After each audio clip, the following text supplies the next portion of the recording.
Welcome to Getting Real with Josh Boyer, the show that embraces radical vulnerability and authenticity. Josh creates a judgment-free zone for his guests to share openly and candidly. Listen in as they discuss life, philosophy, passion, drive, empowerment, and purpose. Join us as we seek to leave our world better than we found it and send ripples of positive, lasting change out into the world. So Jesse Gould from Heroic Heart Foundation, and I am super fascinated to talk. I'm fascinated by what you're doing. I'm excited to talk to you because I was going down the plant medicine kind of world for a little bit. I had struggled really bad with opiate addiction, benzodiazepine addiction, and I quit everything cold turkey in 2011, and it was like torture. It was terrible. But part of the reason why I quit everything was because I was reading some article somewhere, somehow, I don't know how it came into my awareness, but it was about ayahuasca. I think Joe Rogan may have had something on his podcast about it, and so I started going down the rabbit hole of like learning about it. And I was like, I really want to go do that. I think that would benefit me a lot. And part of the deal from what I was reading was that you can't be on any psychotropic drugs or anything like that before you go. Right. So I was like, shit, I need to like get off all this stuff. So that was kind of like, I wouldn't say it was the catalyst for me getting off anything, but it was definitely like a good motivator for me to get off because I didn't want any more crutches. I don't want things like hanging around my neck that I couldn't, I couldn't do things. I was limited to what I could do because of the drugs I was taking. So I was like, no, I'm gonna get off everything. I don't want any limitations. Yeah, I mean, they alter the course of your life in a lot of ways as well. It's totally, it's like alcohol. Yeah. It's nice if you can control it in certain dynamics of your life, but it can also take over other aspects. Yeah, so that's how I kind of like got into that world of learning more about it. And then I think I found you on Instagram is where we linked up. Right. And I was like, wow, fascinating. Because I have the reason I started this podcast actually was because I recovered from my 6 back surgery without the use of any pain pills. And it was like a 12-hour operation. It was a pretty gnarly undertaking, They went through my stomach, they went through my back, 12-hour deal. And the doctors were like, there's no way you're going to do this without pain pills, And I was like, no, I'll be all right. Mm-hmm. And it sucked really bad. But the reason I did it was I wanted to prove to myself, number one, that I could do it, that I could mentally overcome that stuff. But also because there was so many veterans that I knew that were just on a copious amounts of medication, like a shit ton. And I don't think it's any fault of their own. They just go and seek help. And then the only help that's really available to them is pharmaceuticals. Right. It's a combination of a few things. And I'd put the least amount. There are obviously people that overdo it on their own and self-medicate and go down that rabbit hole. But there's also the system that really enables it. So I'm sure even with certain opioids or whatever, back in the day, they would just give you these huge vials of opioids and send you on your way without a lot of follow-up, without really understanding if your personality type is more addictive, what other things you have going on in your life. And so unfortunately, it's a pretty common story in the veteran community that there are a lot of guys that have gone down that opioid rabbit hole. Yeah, and they're like mailing you the medication. So it's like you don't even need to go back to the doctor if you don't want to. I mean, after a certain time, I'm sure you have to go back and follow up with them after like 6 months maybe. But during that 6-month time, I mean, they're giving you these drugs and they just mail them to your house. So it's like, all right, cool. I get more drugs. And what I found myself doing was I was doctor shopping, like hard, where I'd be like, okay, which doctors are going to give me the best drugs? And it's just word of mouth. You hear people talk, whatever. So I was going to all these different doctors to get as many drugs as I possibly could and just took copious amounts of them. I'd be like, all right, cool. Like just to start my day was like, morphine sulfate, a fentanyl patch, an Oxycontin. That was just starting the day, like not even like getting into like what I was gonna be doing for work. So then I would be like, all right, cool. I'm kind of feeling the effects here a little bit. So I'd take an Adderall to like get me like kind of going. And then I would go to work and do my work. And then I'd be like, all right, I'm kind of getting a little anxious. So I'd pop some Klonopin. Then I'll go to school after work and then pop some more Adderall and then go home and then wash it down with some more Klonopin and Ambien and whatever else I get my hands on.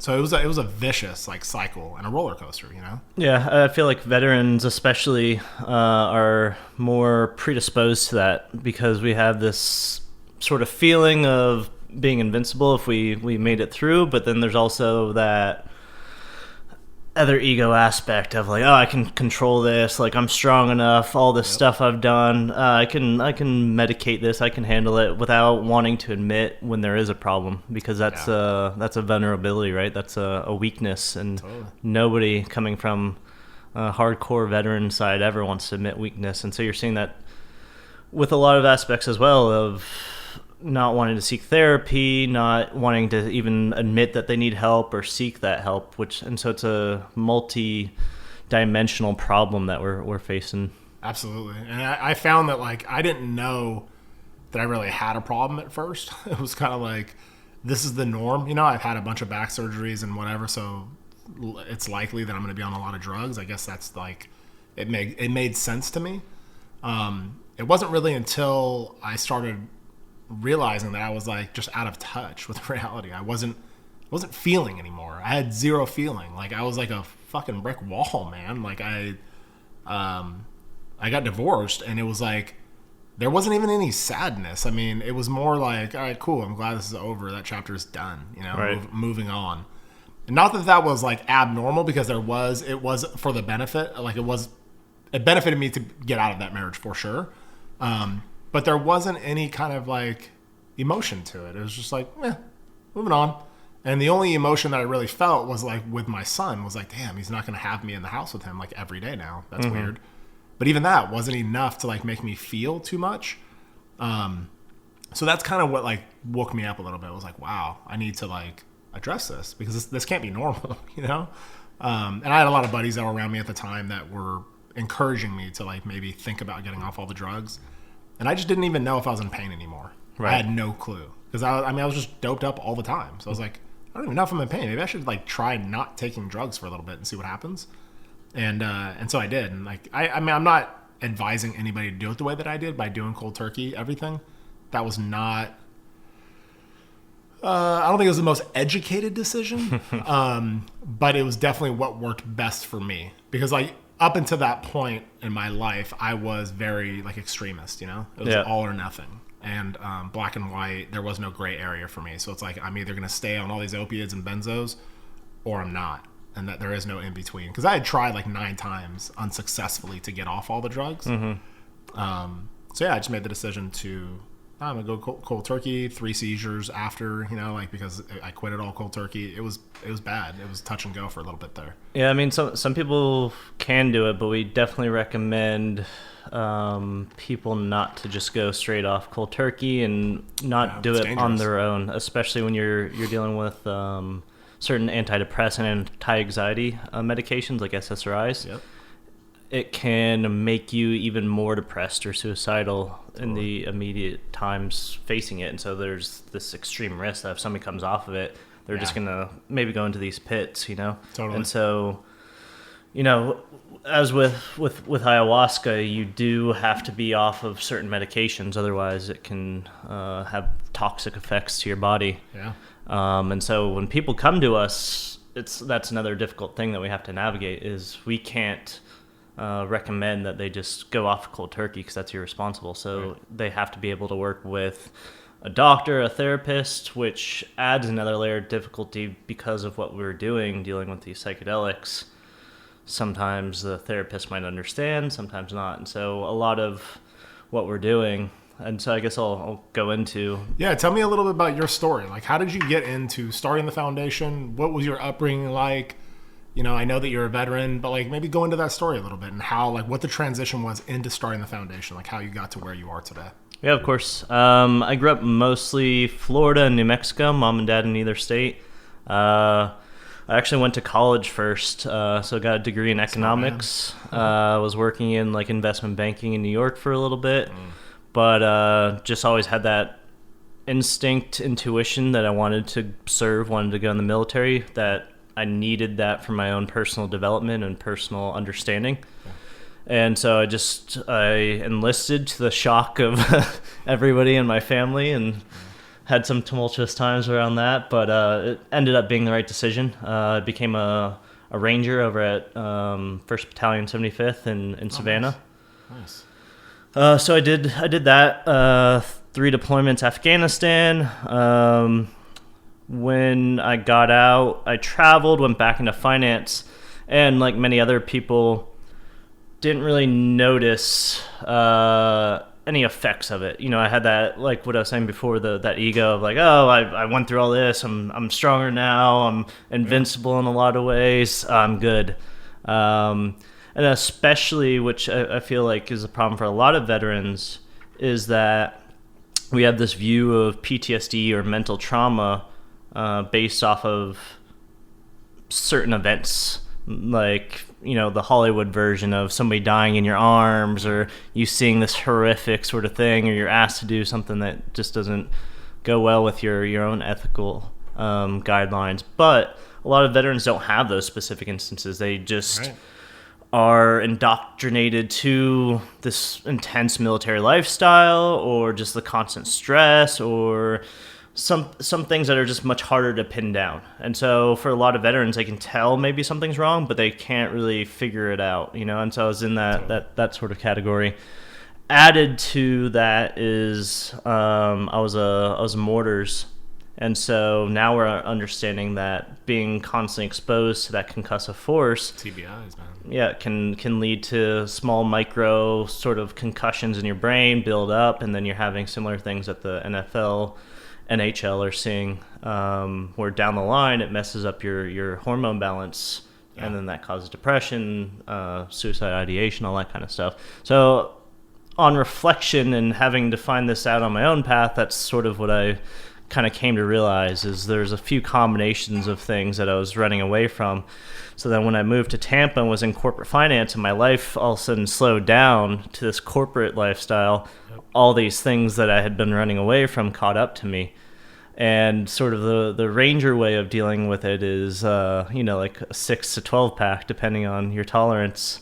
And so I just found myself in that cycle, still very functional again, which makes it harder for you to address it, because I was doing well at work. I was even, maintaining social norms from the outside. It wouldn't appear. But on the inside, there's just definitely those demons lurking around, and just making that slow progress to messing up and making some sort of very negative life decision. It only takes that one moment. It's funny because, like, I think a lot of people, when you just said that, it reminded me of, like, myself going through when I was working and I'm taking all these drugs. It's like, well, dude, like, I'm going to work, I'm going to school, like, I'm still functioning, like, everything, so it's not a problem, we're good. Yeah, exactly. But, like, I think it takes an evolved person, but somebody who, you have to be a little self-aware to know that, like, something isn't right.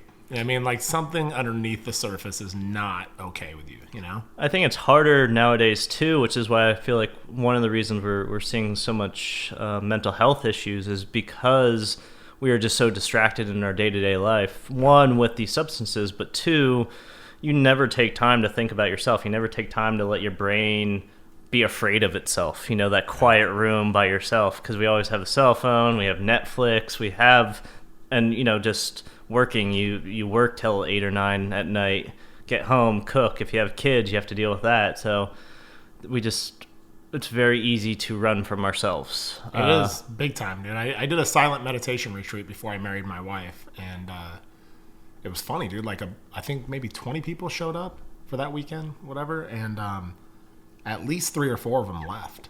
Yeah, within like less than a day. That shit can be scary. And it was like, that's exactly what it was. Like, you're alone with your thoughts. There's no cell phone. There's no, like, nobody's talking. It's silence, you know? And it's like, you're alone with your thoughts, man. And that's scary for a lot of people, myself included. I was like, wow, this is nuts. Yeah. So I just embraced it, Yeah, and so things... There's clues in my life, and I just wasn't happy. And at the end of the day, I just found myself waking up more days during the week not happy than I was happy, and that's not a good balance to have in your life.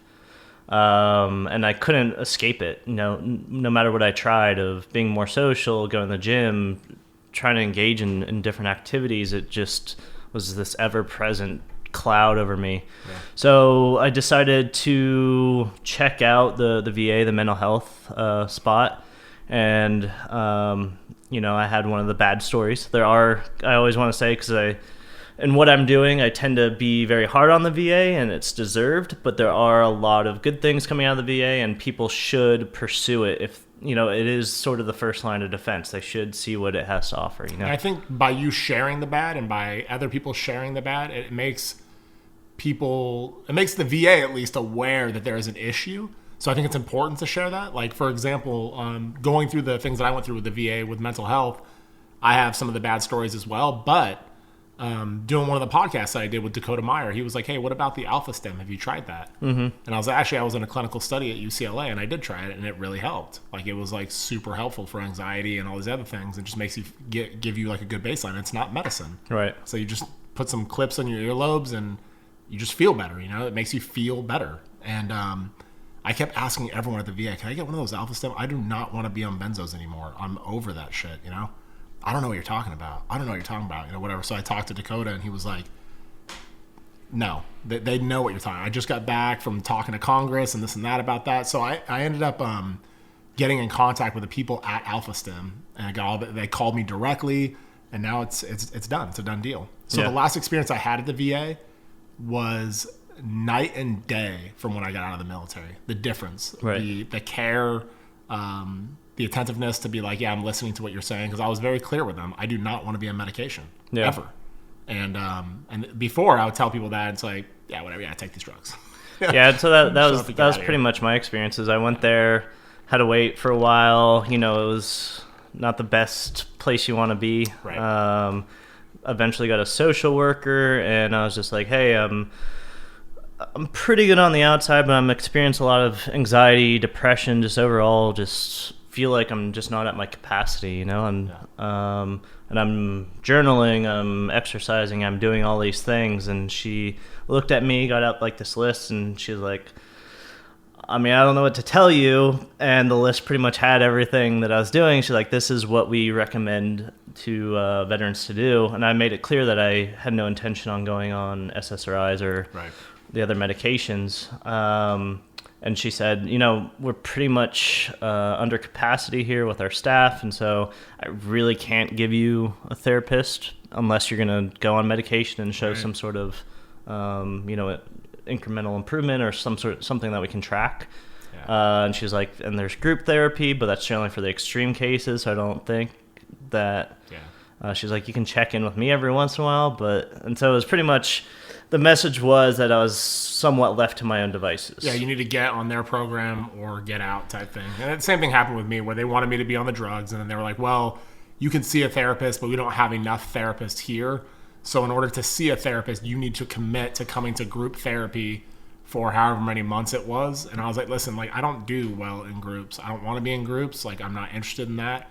If you want to talk about, like, there's triggering events that people get triggered by certain things, it's like me being in a room with a bunch of dudes that I don't know or women that I don't know, sharing some horrific stories and stuff. It just does not sound appealing to me at all. Right. Like, well, you need to do that first or you're just going to have to go on your own and figure it out. And I'm like, oh, interesting. And I also want to be cautious for, anybody listening to this too, is because we are trying to reduce the need and the reliance on these medications, SSRIs. Totally. But again, I don't want people completely demonizing them, because there are cases where it has really helped people and they have been effective. Absolutely. And that's always the kind of worry with this, is when you do highlight some of these stuff, people are like, oh, well, fuck this, I'm not going to do it at all.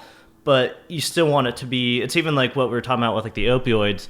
They did the exact wrong reaction to that. Instead of working with people and doing it in a reasonable spot, now it's extremely difficult to even get opioids. And so then that's pushing people to like alternative... Right, going to get heroin on the street. And so it's not like I just want this complete, but just more understanding. And like you said, there are, to the VA's credit, it tends to be more local branches. They are trying different things. There are spots that do EMDR.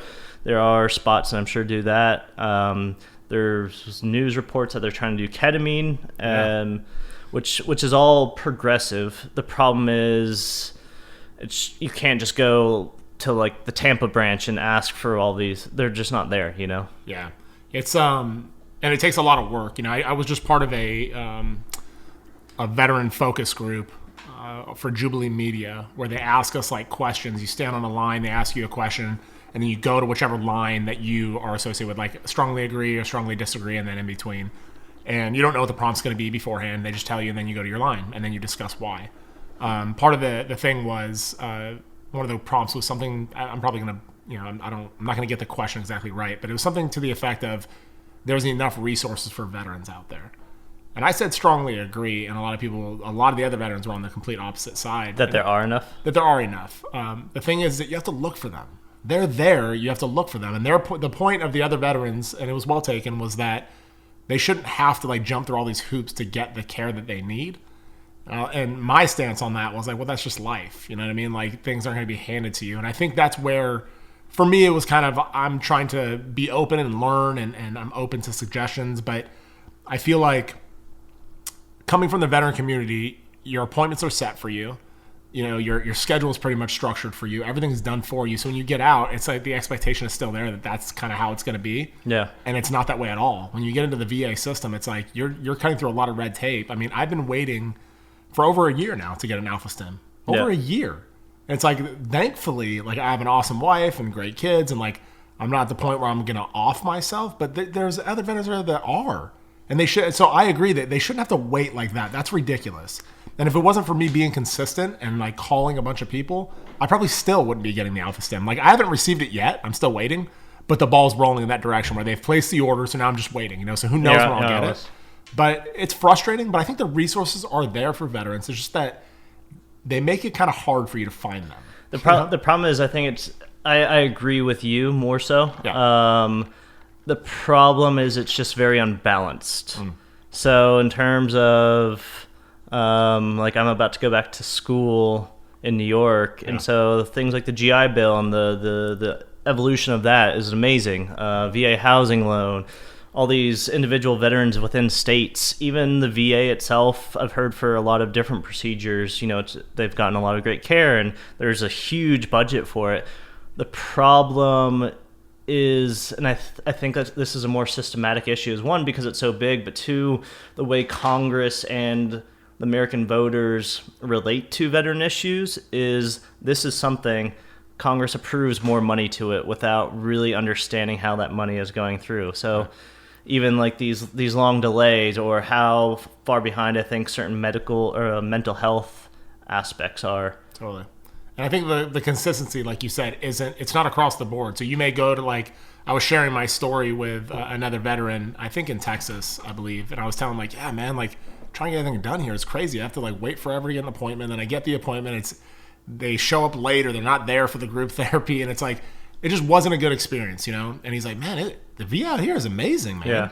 So I think it varies from state to state, city to city. Which is a problem, though. Right. It should be consistent across the board, but it's not. So I think that definitely is a problem. Yeah, I had to fill out a Freedom of Information Act to get my own medical records. And then when they finally processed it, they told me that they would get it to me within 14 months.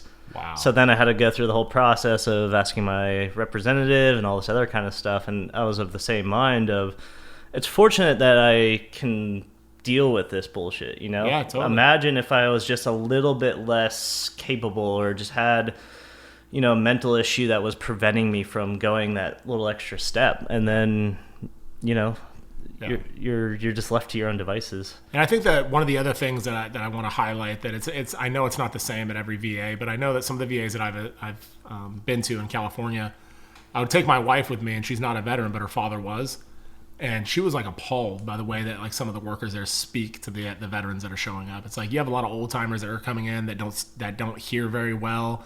And they're confused. Like, if I'm like a 37-year-old dude, and it's like I have something, I know how to use an iPhone, I know how to get around, and, technology isn't that crazy for me, whatever. You have some old timers that don't even know what that stuff is. And then you expect them to navigate a system that I'm having trouble navigating. So she was like appalled by it. She's like, this is ridiculous. Like, they should have more access to people that understand that they need help. You know, like they can't hear very well. So take your time with them. Be patient with them.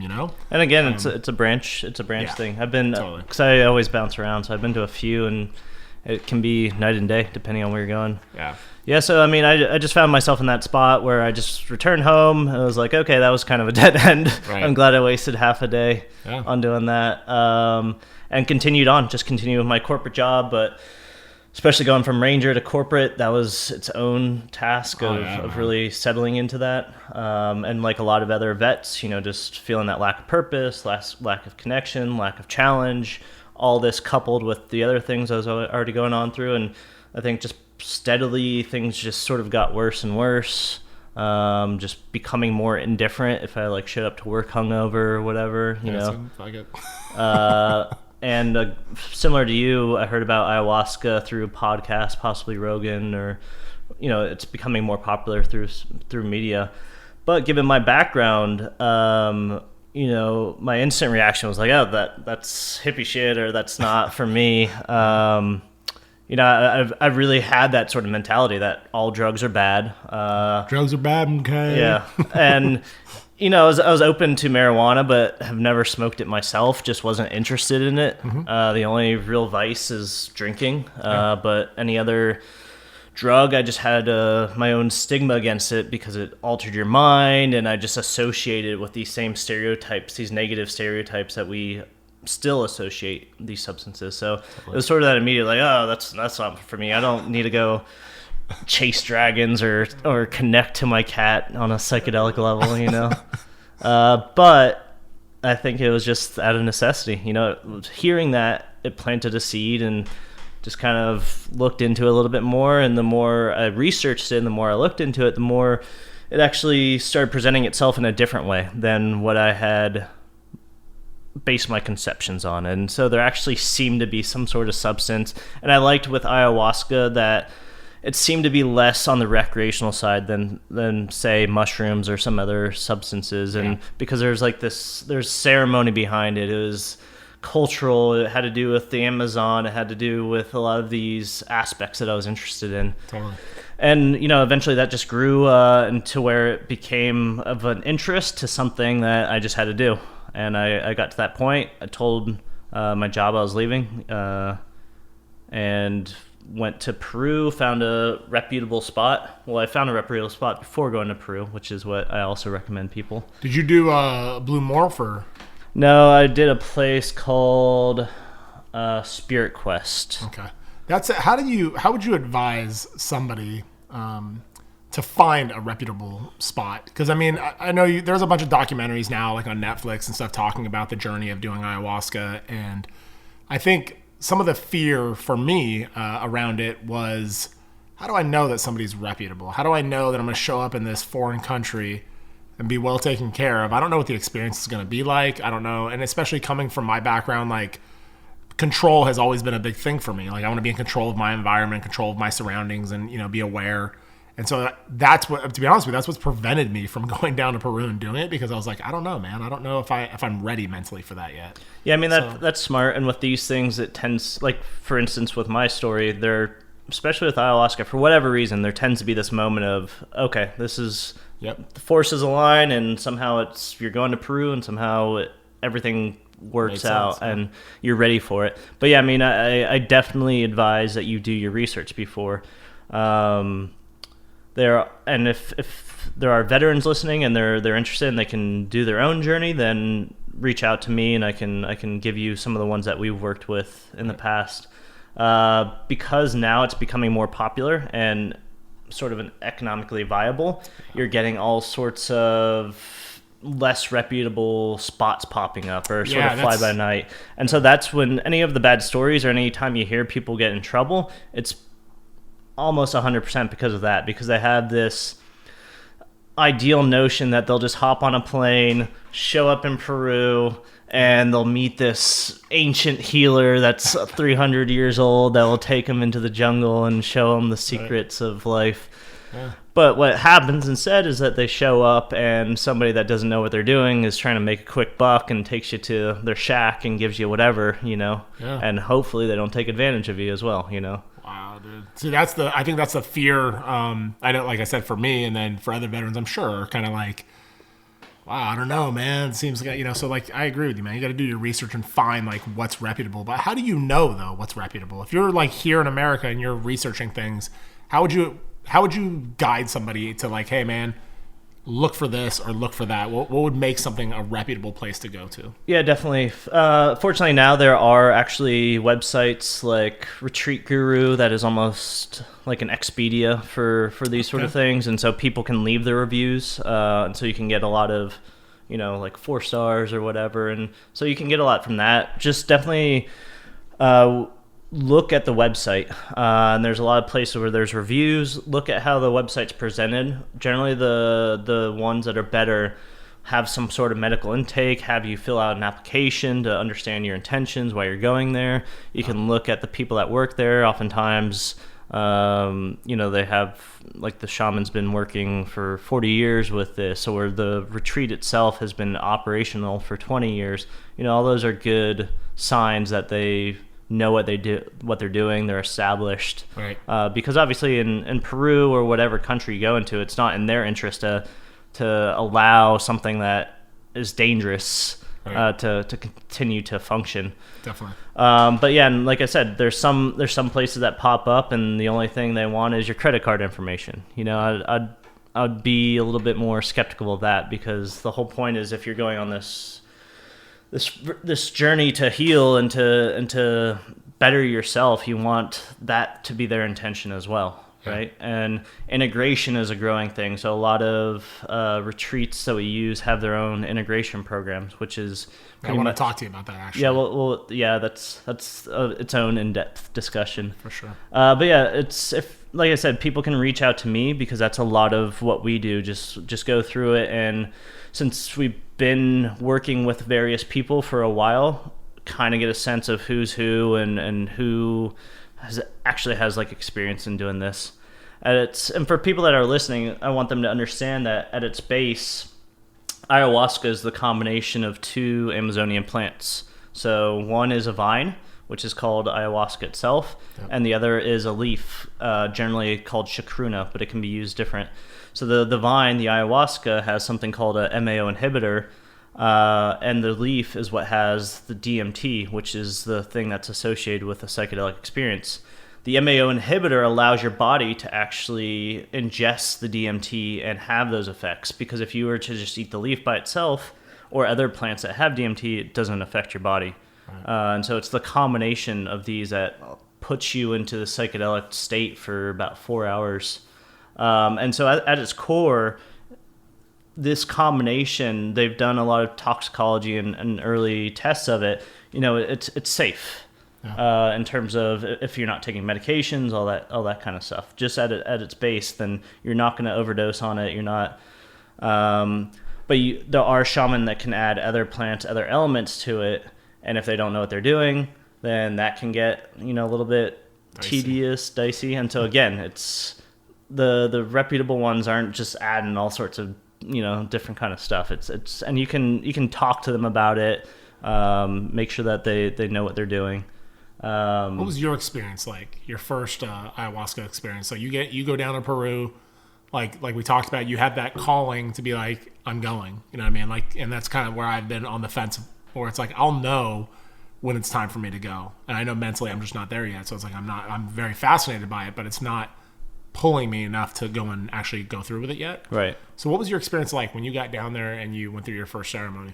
Yeah, so I mean, obviously nervous. It was the first real hallucinogen or mind-altering substance that I would ever take. Wow. And so I didn't really tell anybody too, because I still had that, I'm going in the woods, I don't know what's going to happen. So I really didn't tell any of my family or anything like that, because I also didn't want their worries or concerns on me. So when I went, my first few ceremonies were just all out war. It was tremendously hard, and a lot of that is because, one, I didn't have the experience, but two, for me, an issue that I had to get over was control. I just had a very controlling brain. Yeah. I wanted reality. I didn't want it to change, and so when reality started morphing, I was holding on for dear life. And what did that feel like? When you're in it, what does it feel like? It was tough. It was just like for me, it was a very physical. So just sweaty, just couldn't stop moving, just sort of losing grasp on reality. There's a purging aspect to ayahuasca that's pretty common, so you puke. And so specifically with harder experiences like those, I'd just be back and forth on the bucket, just face there, and just this, time just keeps, just imagine the worst hangover, the worst like illness, but then add all these other components where you're just uncomfortable, sweating, and just have no control. Are you with it like mentally though? Like, are you like in a frame of mind where you can function, or no? In some ways, it's very hard to understand unless you've been in it. Right. So in some ways you are, and you can come back, which is an interesting component of it too, because it helps you sort of navigate. You're never, I mean, sometimes people just go off and they just go in the zone for a while, but oftentimes there is still this link to that you are in this experience, it's almost, for many, it's almost like you're in this dream state. You're almost in this lucid dream where you kind of understand you're in it, but that doesn't necessarily mean that you can escape it, if that makes sense. Yeah, for sure. And yeah, so again, this is my own experience, and I always caution people about hearing other people's experience of being afraid. Everybody goes into it completely different, which again is a unique aspect. Every ceremony is different. Every person reacts to it differently. Like my girlfriend just went, and the first 2 ceremonies, nothing at all happened to her. And then like the third, she had like a slight reaction, but it was mostly happy at the end, So, and she's much smaller than me, obviously. So, it's not a predictable sort of thing. And that's why they say with ayahuasca, you get the healing you need, not the healing you want. Interesting. And that's the whole point. So for me, big aspect was control. I just had this very controlling brain, and I couldn't chill. And what they say is you just have to allow it. You have to find that way that you just don't freak out. You just go along with it. And once you get past that, then you can go to the next part of your journey, or you can experience it in a different way. And so it took... Did you get there? Did you get to that point where you let go of the control? Yeah, so I think it was the second one scared the shit out of me, just because it was like the first one just tenfold, and I didn't know what would happen if it got even worse from there. And so I was just like, I don't know what's going to happen this third night, but I gotta do that warrior spirit and go into it, and I'm here for a reason, right? Yeah. And that's, and so I went into the third, and it started off very severe, very harsh in the same way, but almost, midway through, I saw this hand reach out to me, Yeah. And within that experience, it almost pulled me into this zone where everything physiologically changed, to where I was going from sweating and not able to sit still and just uncomfortable, to instantly calm, feeling a cool breeze on my face, body temperature changing, just absolute chill. Wow.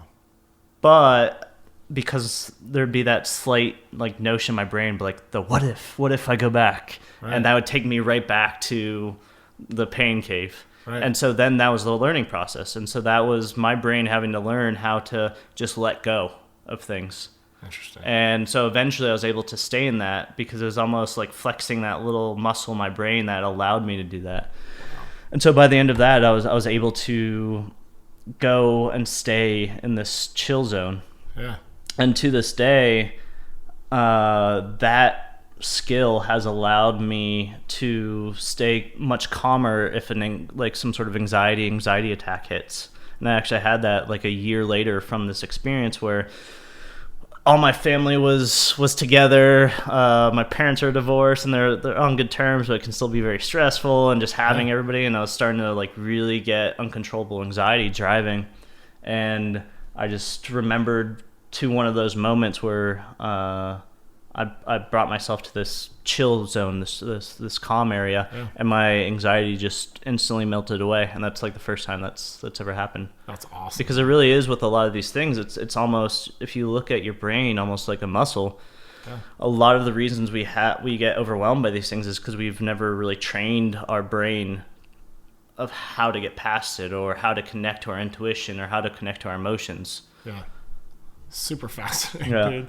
And I think that's what draws me to it, because I've struggled with anxiety for so long, and it's like I have like that warrior spirit where it's like, no, you fight through it, you just get through it, whatever. And sometimes when you're fighting it, for me, like it almost like intensifies it, Yeah. And it's until I like tap into like my feeling, not my thinking, but my feeling of how I'm feeling, not even feeling emotionally, like feeling physically, because usually it's a visceral response for me. I can dissipate my anxiety by tapping into my feeling. Like, all right, cool. Like, where's my chest? Okay, am I tight in the chest? Am I tight in the stomach? And I really think that's the value. That's, I feel like these substances can work on many different levels, and that is one of the main levels that is especially beneficial for veterans, because in order to survive, we learn to compartmentalize, we learn to move past all that. And it's especially, it's a very manly macho culture, and that's what you're taught of, like, guys don't have emotion if you experience that. And so this isn't a process of about all of a sudden making you like a crybaby and like, overly sensitive and stuff like that. Yeah. But a stronger person understands their emotion, understands where they're coming from, understands if it is a false flag or is it something that they actually need to address in themselves. But again, that's a muscle in your brain. That's a knowledge base. Yeah. And we've spent, 20, 30 years more on our lives not ever paying attention to this aspect of our brain, the subconscious. And with psychedelic experience, it actually allows you to tap into that, to almost see it in a different level. Yeah. And almost teach you of like, hey, this is your anxiety. This is your anger. This, under all these layers, is a strong anger because of your childhood or whatever. And Did it give you answers like that where it was like, oh, this makes sense to me now? It can. Wow. Some of them. It's I don't never like to promise it. People find their own answers, and each psychedelic can kind of work in a different way. And so that's, again, what we're trying to figure out is, do certain psychedelics work better with certain traumas? Do they work better with certain personalities? Because even difference in personalities take to something like ayahuasca differently as well. Yeah. So within our vetting process, somebody who, like yourself, is willing to go in and, all right, I'm here to work this out. I don't care how much pain it is. That's somebody that's going to take it better than somebody who has sort of the more victim mentality of, oh, why does all this bad happen to me? Why did this, the army was mean to me, all this other kind of stuff. Yeah. It's a trip, man. I was wondering, part of my hesitation, I think, for going was like, I wonder if they have an antidote. Like, what if it becomes too much to where it's like, okay, I don't want this anymore. Like, I'm done fighting. I can't do it anymore. I was like, what if they have an antidote? And I was like, okay, that's how I know I'm not mentally ready for it, because I shouldn't even be thinking about that. I should go there with a completely open heart and open mind. Part of the deal for me, I posted something yesterday on Facebook. I just went to a men's retreat in July last month, and I had never been to a men's retreat.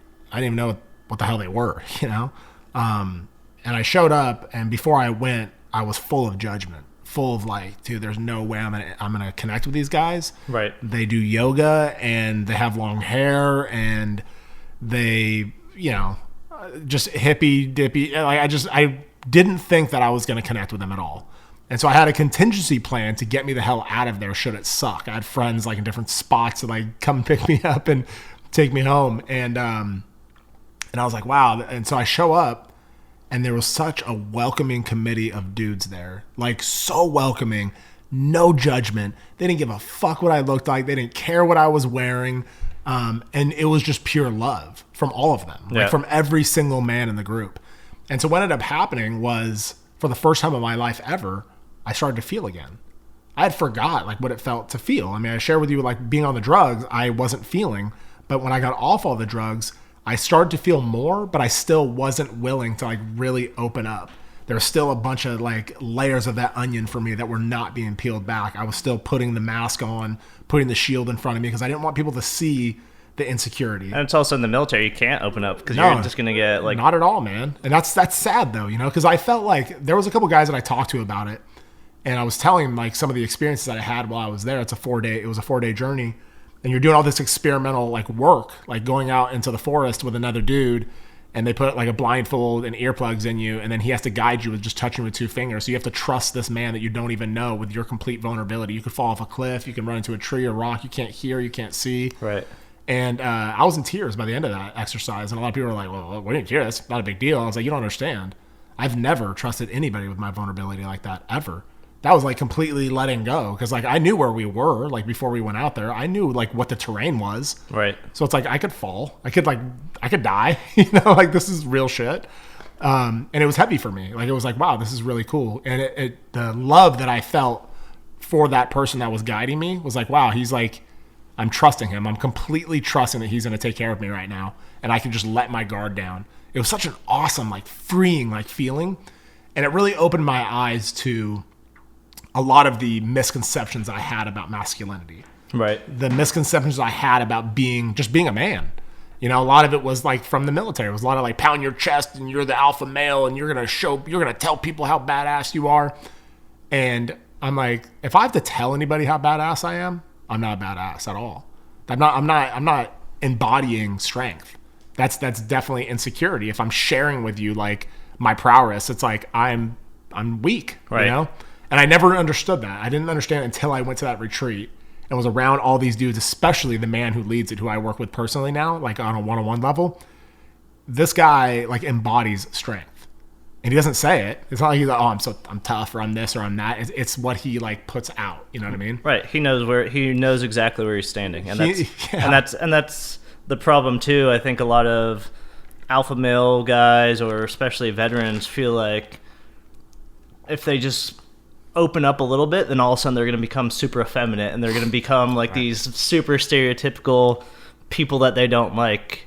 Yep. But what they don't understand is by being controlled by rage or being controlled by these emotions, that's weakening you. That's making you even weaker. Definitely. You know, like if you can't even interact with your kid without like almost exploding, you're a weak man. Yeah. You know. And that's kind of where that was some of the things that were highlighted for me for sure, were the fact that like I wasn't showing up for my wife. I wasn't showing up for my kids fully.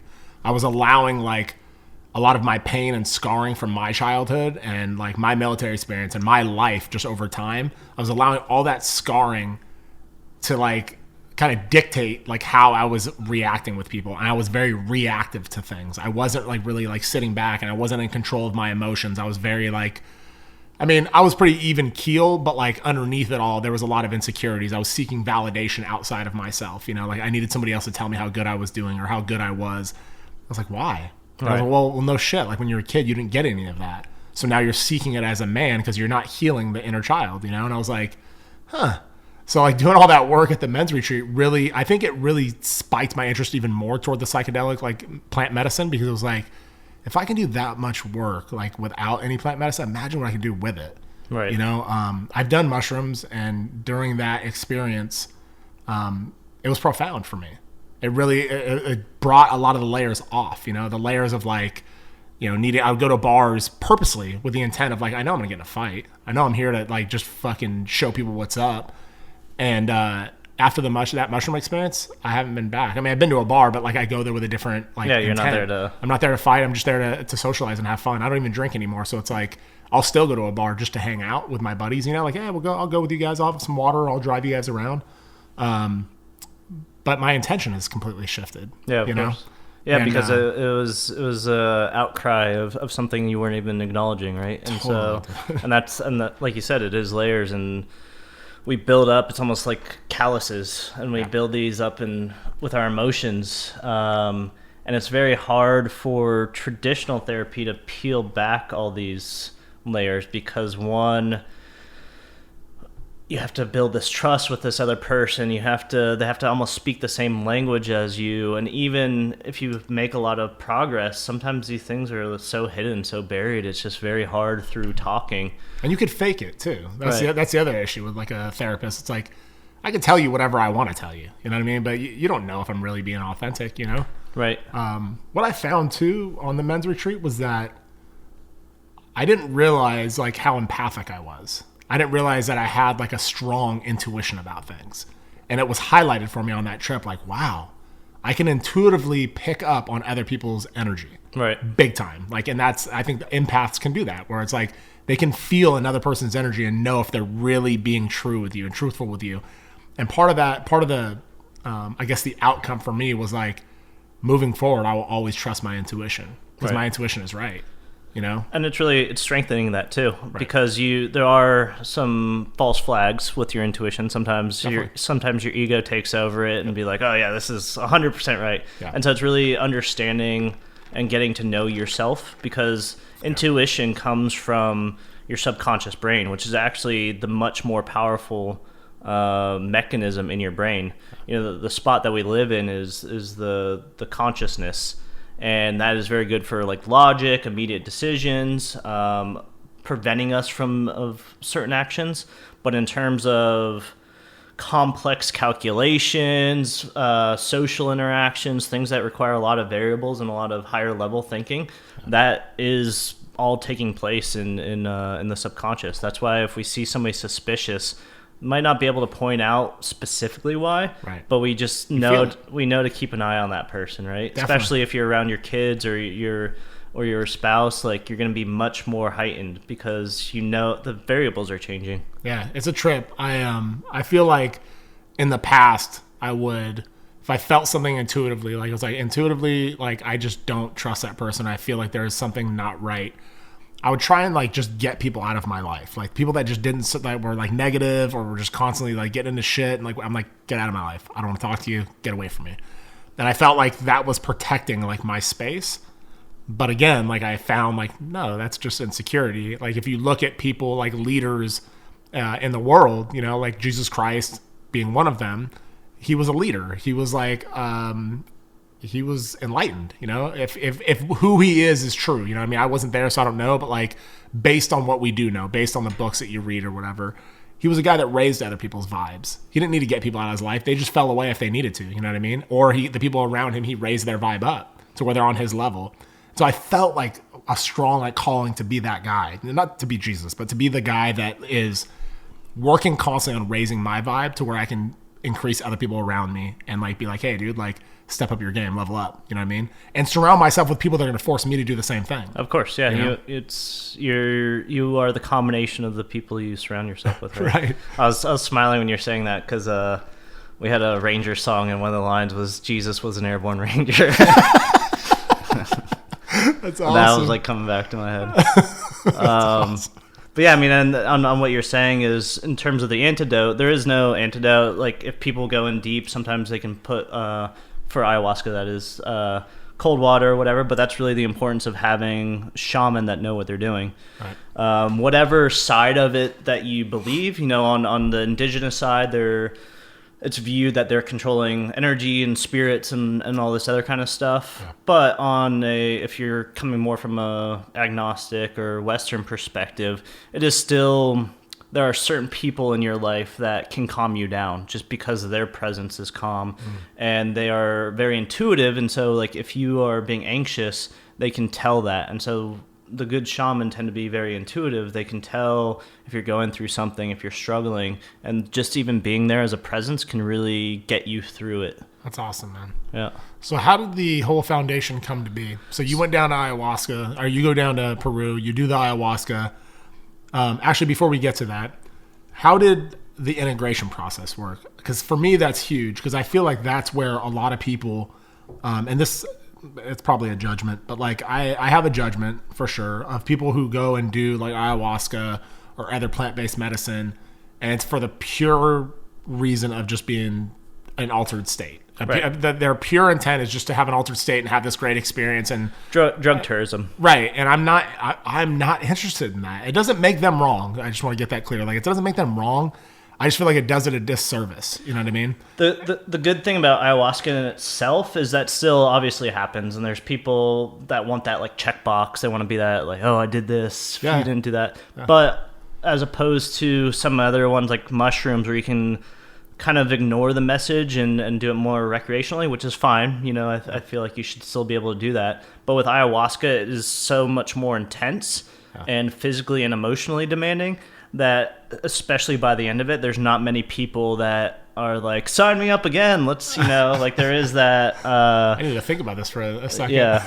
And still I recently had this, a veteran retreat, and a lot of them are still of that mind of, no, I'm good right now. Maybe down the line. Yeah. So the whole integration process, I'll explain what it is. But when I went, it's a very new sort of aspect of psychedelic work. Yeah. It's only really started to bloom in the past few years, and a lot of retreats really don't approach it. It's kind of more on your own, because you go there for the week and they do all that work, and then it's your own personal responsibility.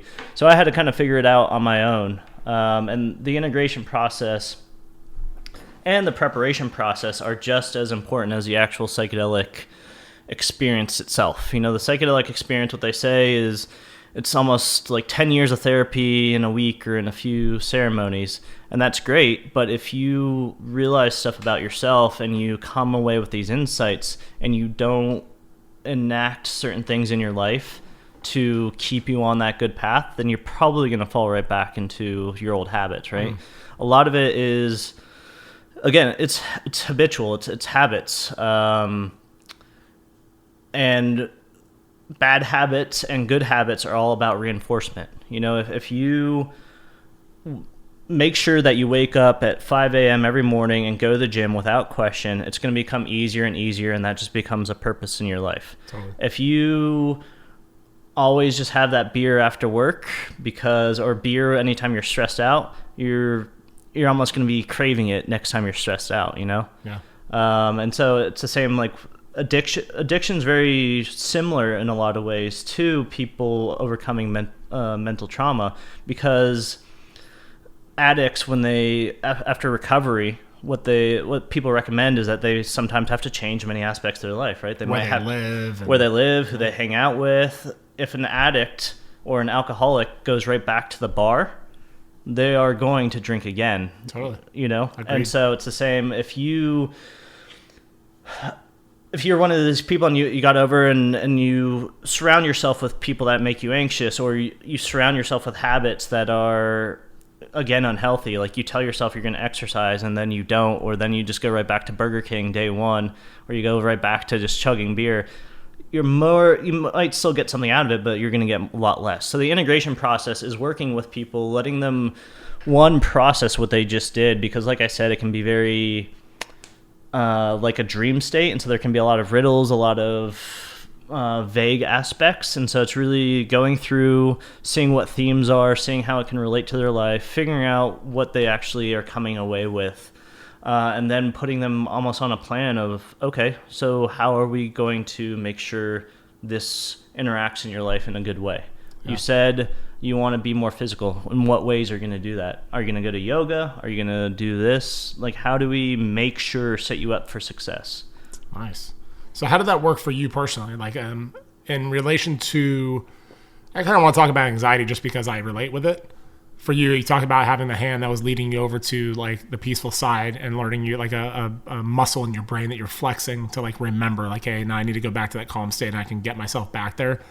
How did you integrate yourself back into real life though? Because obviously there's going to be stressors, there's going to be things that come up for you that are maybe triggering or whatever. How did you relate with it? How did you make peace with a lot of things that maybe in the past were triggering for you? Right. So on one level, it actually somehow it seemed to balance some sort of chemical to where I just wasn't as reactive on a physical level. So that almost gave me that stepping stone. Two is just realizing what I needed out of life, and that was a big thing. So one of just general where I was in life, like I said, I left my job, and so one of my questions, because you go in there with intentions, and one of my questions was, I just don't have a purpose right now. Like I need something, and what are my next steps? And the message I got was, just enjoy the ride. Like, and this seems very cliche, and when you go through these experiences, you get a lot of cliche messages, but you internalize them on a much more deep level. It's almost like you hear it for the first time. Yeah. And so for me, it was the reason why you get depressed and anxious, similar in the corporate world, is because of the structure and the regularity and the predictability of it. Whereas the way my brain works, I need a challenge. I need to not know. If I knew exactly what the next steps were and how life was going to progress, I'd probably be in the alcoholic depression, because I'd just be like, all right, this is boring. Like, where's the stimulation, Totally. And so just understanding that, and so understanding what I needed out of life, of I still need stability, obviously, and I still need to build something, but maybe not go back to the corporate world. Maybe figure out different ways of doing that. That's funny that you say that, because I just talked to my teacher, the one that I did the men's retreat with. We're working one-on-one, and one of the things I brought up to him was that I see a lot of people that are in the work of self-discovery, in the work of doing inner work and really trying to peel the onion back a little bit, or a lot of it. And there seems to be a lot of them that are very in touch with like their emotions, very in touch with like love, and like love being the primary for them, being like, I can hold both in my heart, the pain that I've suffered, but also meet that with love and understanding versus anger and frustration. But they're struggling like in life, you know what I mean? Like they don't have a place to live, or they don't have a reliable transportation, or they don't have this. And so it kind of scares me. It's like, dude, I want to like have balance, I want to be like where it's like, I can go down that road, I can open up all these doors and learn a lot about myself, but at the same time, I don't want to lose sense of like responsibilities. Like I want to give my kids a better life than I had. There's things that I want to accomplish financially and otherwise, to where I'm set up a little bit, where my kids are set up when I'm gone. So how did you find like the balance? Because I know I struggled when I was working in corporate, I was like miserable. And part of the reason why I was miserable was for the same reason that you were. Like I felt like there was no purpose. It was like, I'm here to increase the bottom line for this company. I'm very good at what I do because it's easy. It's like monkeys could do this. You just do it enough times and it becomes repetition. And I just kept doing it over and over and over again. And I was seeing people that are way older than me working for the same company. I was like, they've been here for years. I was like, are they gonna retire and be like, what the fuck did I do with my life? Right. Like you haven't even made an impact really. I mean, yeah, you gave your family like a better life financially, but like what have you given to society? What have you given to the world? And that's fine for a lot of people. Totally. Yeah. And I know that it was my own judgment of looking at those people being like, dude, but it was my judgment because I didn't want it for myself. Where I was like, I want it to be, I'm of the mindset where it's like, I want to touch as many lives as I can. I want to make a difference. Well, that's like a fear for you that you get to the end of your life. And I haven't. Yeah. Right. So how did you find that balance for yourself? It's hard, and it's an ever evolving process. The same with mental health. It's a lifestyle, right? It's not a magic bullet. And I think that's another realization that I had is when I was struggling through the same sort of reasons. After the military, I traveled. I was in Southeast Asia. I was trying to start a business, like different businesses, and I just couldn't figure it out. Yeah. And I was always trying to find this like magic bullet solution. I just wanted this.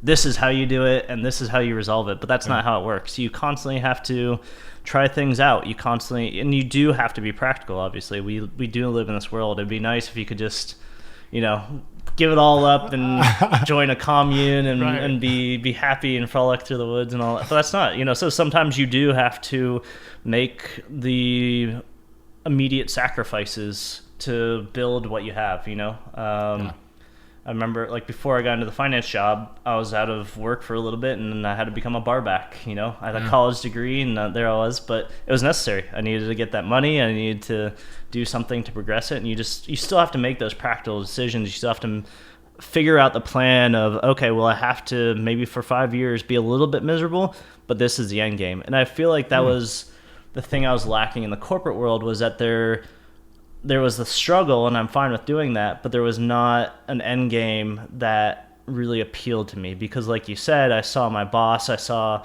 my manager, and they're all miserable, and they weren't necessarily doing anything that interests me. Yeah, so that's a great point, man. And I think that's what I was getting stuck in, was the fact that I was looking at other people within the organization being like, dude, that's going to be me? Like this is what this is going to lead to? And I was like, dude, I am not interested in the slightest, on that. And unfortunately, it was, or fortunately, I, snapped out of it.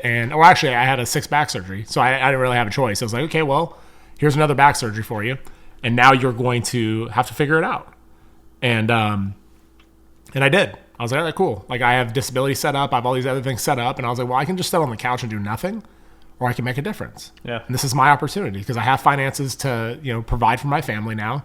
So I started the podcast, and I was like, yeah, I'll do the podcast. But now I'm at the point with the podcast where it's like, at some point I need to start monetizing it. Right. Because it's been like a huge investment, where it's like I've traveled all over the country meeting with people. So now I'm trying to find ways to be creative with it. Like, how do I monetize it? Because I've had this like self-limiting doubt about like, I don't ever want to ask people for money. I don't ever want to feel like I'm some schmuck that's just trying to screw people over and take care of just Josh Boyer and not worry about society. But it's like, but I'm giving a service to people, Right. You know, like I'm offering a service to them, whether it be their own self-promotion being on the podcast or the message that's being shared and people are getting something from it.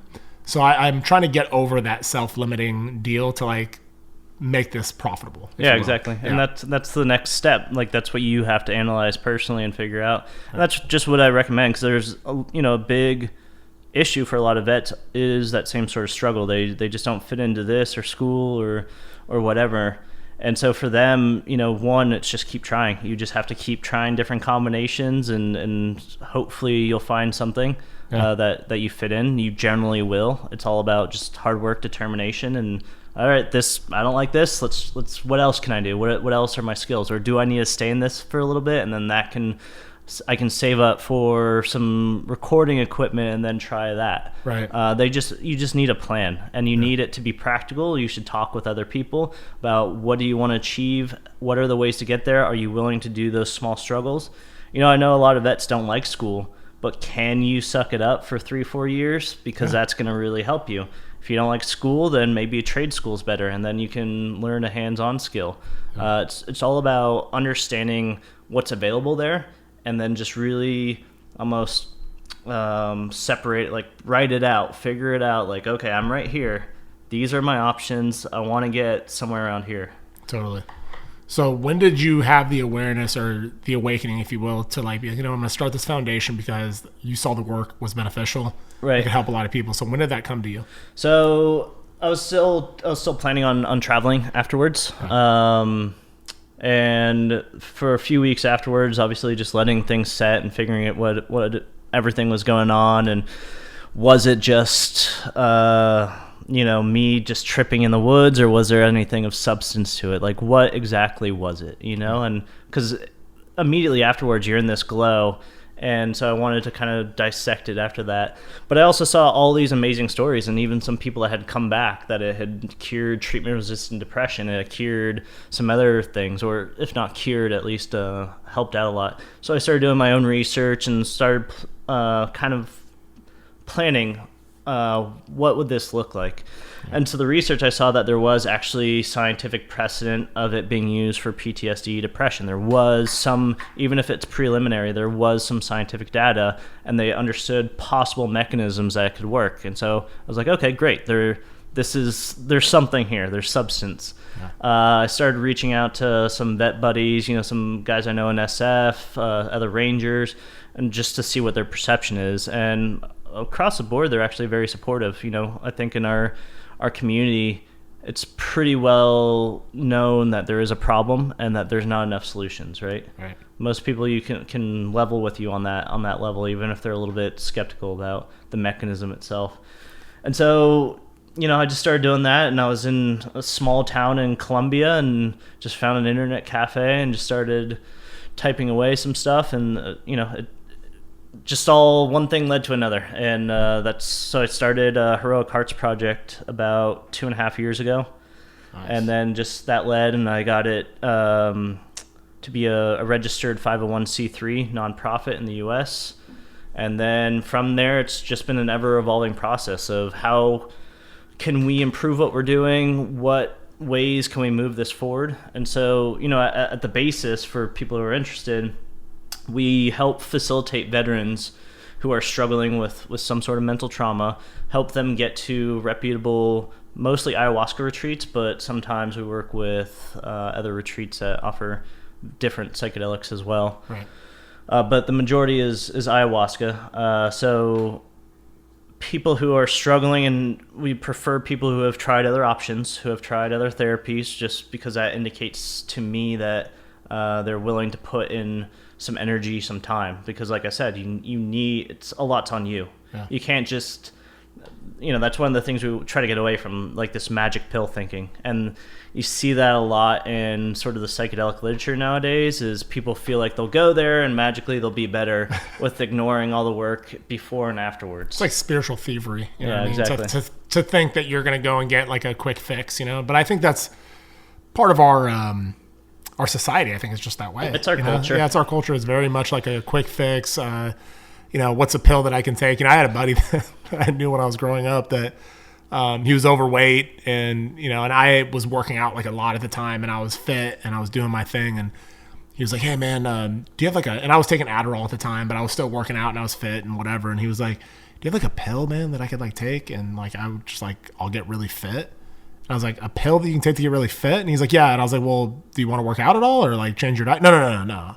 I don't want to change my diet. I don't want to work. I want to work out as minimal as possible, but I want to be like fit. And I don't even want to put down this cheeseburger. Seriously, dude, it's like, bro, good luck, man. Because like, I mean, if you can find a pill like that, fuck, dude, you'll be a billionaire, But I think that's what most people are looking for, and that's why we have the opiate addiction. That's why we have like I would say an epidemic, with opiate addiction and benzo addiction and all these other things that people aren't willing to do the work, or they just don't have the time to do it, or aren't making the time to do the work. So, and there's others that just don't know how as well, Yeah. But yeah, I mean that is a mentality that I think we really need to change. There's always going to be a part of society that's going to go towards that, but there is a big part of society that is just being held back and will do anything to get past those blocks, For sure. That are, if you just give them the tools that are necessary or the tools that can help, then that's all they need to continue on with their life.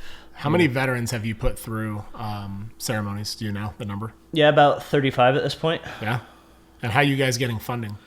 Just out there willing and dealing all the time. It's all based off of private donations. All of the donations go directly towards facilitating the veterans to get to this therapy. Right. It costs generally about $3,000 to $3,500 per person, so it's pricey. Yeah, but sure. in the bigger scheme of things, it's a tremendous amount of healing that can come in a pretty small amount of time.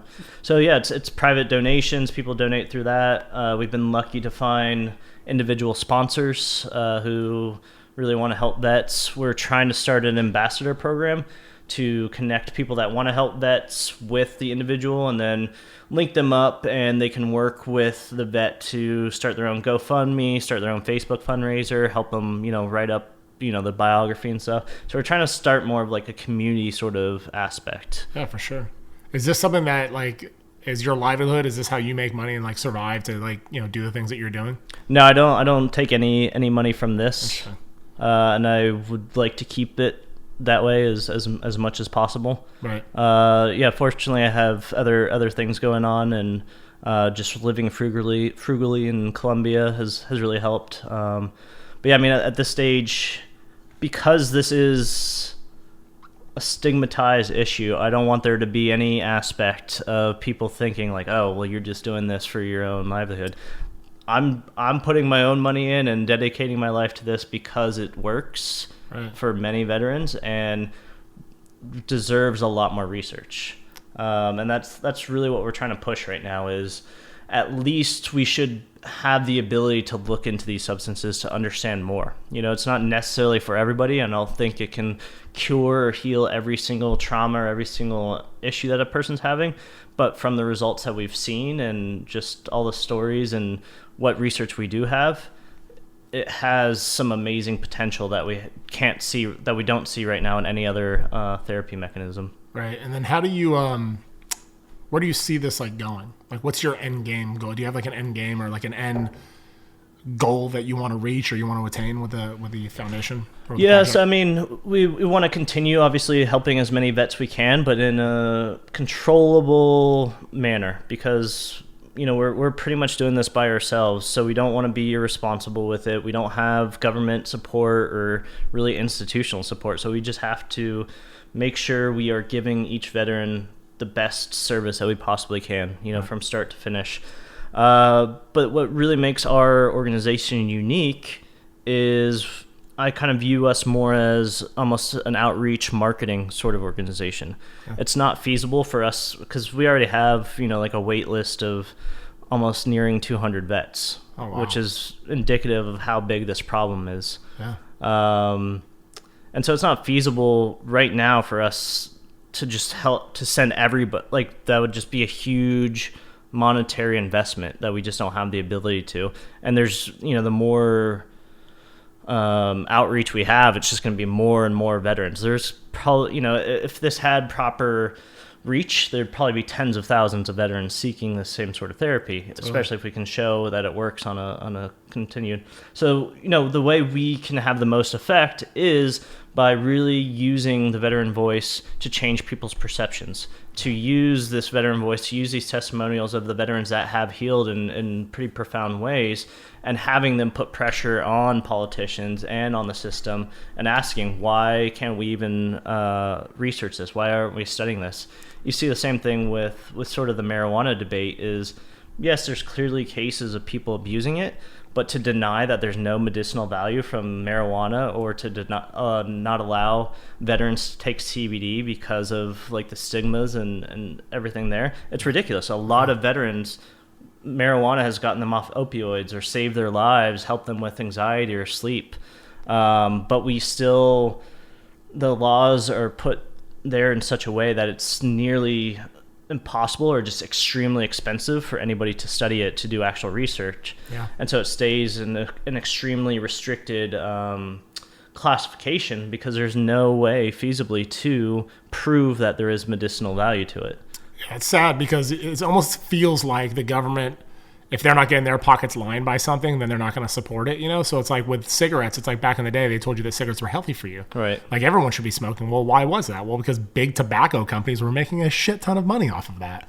And so with marijuana, it's like, it was so like, black market stuff, you know what I mean? So they're like, well, we're not making any money off this, so why would we legalize it? It doesn't benefit us. But I think you're starting to see that now with the legalization in Colorado and California and the taxes on it and this and that. They're like, oh, we can make some tax revenue on this. Like, let's make it legal. And you really are seeing momentum because in Canada, there's a few billion-dollar companies, and now drink manufacturers are getting into it. So InBev, which makes a lot of the beers, and I think Coca-Cola, I think they bought a cannabis company or CBD company, and Coca-Cola has been investigating into looking. And so now you're seeing the wheels start to turn, because and that's good in some ways, bad in some ways. And so what we're really trying to do is push the same narrative before it even has the economic incentive, because it should just, veterans should have the right, they should have the access to something that could really help them. They should have the right to heal. But for my own experience, had I gone on SSRIs or other antidepressant medications, it would have just left me. It wouldn't have healed me. It wouldn't have got me to the next level. Maybe it would have helped in the immediate, but I'd still probably be on those medications. Totally. Whereas with the ayahuasca, I'm much better than I was before. I still have issues and I still have to contend with certain things, but night and day. And for me, it's a shame that I had to go to another country to heal from these traumas that were caused by my service. And I would do it all again. I have no issue. I had a good time when I was in, and I'm not complaining on that. But I do feel like on the tail end, if there is something that has this potential to help me, I should have access to it, or at least the perspective of access to it. Like, there's research going on. Yeah. What's the best way for people to connect with you? What's the best way for people to like say, hey, I want help? You know what I mean? Like, how do they reach out to you? That's one question. The next question is, how do people donate to you? How do people like say, I believe in what you're doing. I want to help out. Right. So our website is heroicheartsproject.org.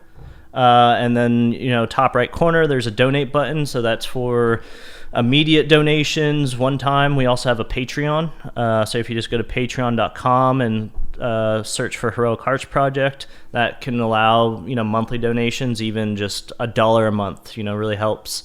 And the same heroicheartsproject.org, veterans can go there. There's a veteran page. There's an application there. Okay.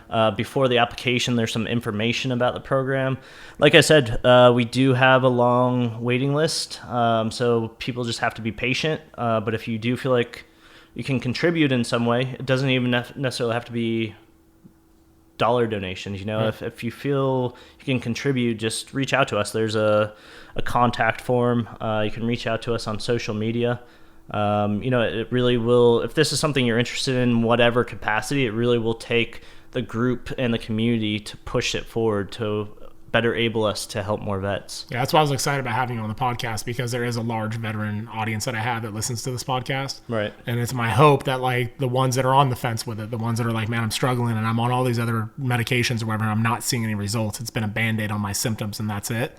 That they'll hear this and be like, oh wow, there's other help out there. Because some of them, I don't think it's so much stupidity. It's just ignorance. You just don't know that it's there. You know what I mean? So like for those people that are listening, it's like there's help. Well, there's other modalities out there. There's not just the Western model. Right. You know? And it's like, who can you trust too? It's like what you're saying with the camp that you went to. If some guy with long hair was telling you about the benefits of it, you'd be like, all right, dude.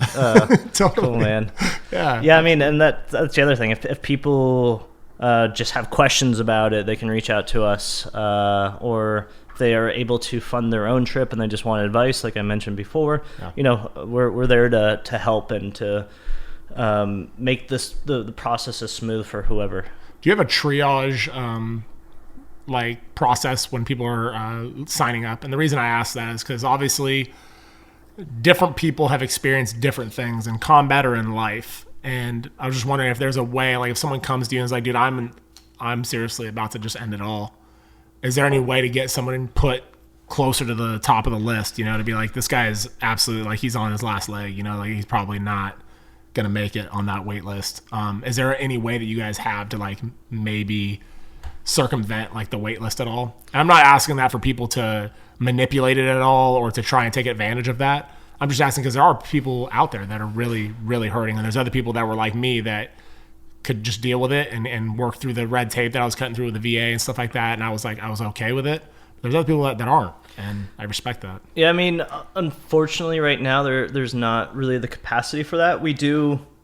There are occasionally retreats that will throw in a free spot, but it's like last minute, you know, if they weren't able to do that. Yep. And so then if somebody signed up, I'll just send out an email of like, whoever can go to this, let me know. And so sometimes that's a way for people to jump up in line, you know. We generally do have the person pay for their own plane ticket, so they have skin in the game. So we will work with you, but we want people to, you know, try to fund some aspect of it themselves. In terms of, unfortunately, I mean, that's what we're trying to get to, that spot where we can help those high-risk cases. But that's kind of tricky for us because generally high-risk cases are on medication. And so then, that's a good point. Then it's a hard part. If somebody is actively suicidal, then it's still too risky at this point. That's a great point. You know? I didn't think of that. Because there's just so much into it. Because if they are almost on this last legs, I desperately want to help them, but then they're going to go through a stressful flight to Peru. They're going to do this pretty intense sort of situation.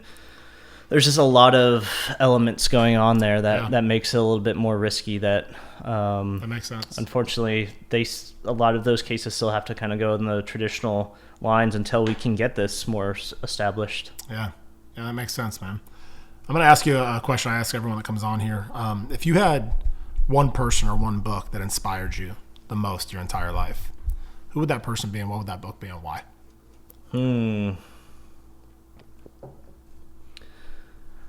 I always liked reading various books by Orwell. And just as a person, too, I always found him interesting, especially nowadays, because he was one of those people that would change his mind based off of the situation. So he started off like part of the Communist Party and very leftist. And just through the various aspects that he saw in his own life, you know, he still might have been more leftist, but he saw the error in the communist thinking by being there, and he would be able to change his mind. And I think that's very much needed nowadays, where we just don't have the capacity to see across the other side and awesome you brought that up. And see the values of opposing opinions. And, you know, one of his books, the more famous one is 1984, and that's almost like a fictional composite of all the things he learned. Mm-hmm. But I prefer some of his other books. I think one's called Down and Out in England. I forget the full title, but he's pretty much, even though he's like a well-known writer, he he lives and works with like the homeless people who are constantly migrating and through England, and that's pretty interesting. But one of my favorites is Homage to Catalonia, because he, as a writer, actually volunteered into the Spanish Civil War. Yeah. And joined the communist side and was all like hyped about it, like joining the Brotherhood and stuff like that. But then he just saw how inefficient, one, communism worked, even though it inspired his emotion, but then two, the dangers around society. And that's really where he got a lot of the notions of 1984, because when he was in Barcelona, he saw the newspapers reporting on battles that he had been in, and they're completely changing the narrative and changing who won and like any sort of atrocities. Yeah. And he just saw the power of if you write history, you control, or if you are in charge, you control history. Definitely, it's written by the winners for sure. It's funny that you brought that up, because it's definitely something that's been like near and dear to my heart lately, is like bringing the middle up. You know, because there's so much like, oh, you're on the left, you're a stupid liberal. If you're on the right, oh, you're a right wing nut job. You know, it's like, what about the middle? Why can't you just be in the middle and be like, you know what? Some of the shit that you say makes sense on the right. Some of the shit that you say on the left makes sense, and I'm just kind of in the middle, and I'm open to suggestion. You know, it's like not to the point where like I can't commit to something if I believe strongly in it, but to the point where it's like I'm open to suggestion. I'm open to learning new things. I'm open-minded with an open heart, and I'm willing to hear both sides. And I think that's what's creating a lot of the divisiveness in our country, is the fact that like there's this right and this left, and they feel like they can't coexist with each other. And they're always fighting. And like, I mean, you look on social media and it's like, it could put you in a state of anxiety and panic just by reading some of the comments. Or even politics nowadays. Right. It's absolutely crazy. And I don't know, man, I'm kind of, and I think, I mean, I attributed a lot to that men's retreat that I went to, because it really opened my eyes to like my own falsities, like ideas that I had, or just, I was just closed off to a lot of different things. And I was like, you know what? It's not making me like a girly man, if you will, but like it's really got me more in touch with like, maybe I don't need to be so hard on that. Maybe I can soften my stance on this. Maybe I could open myself to this.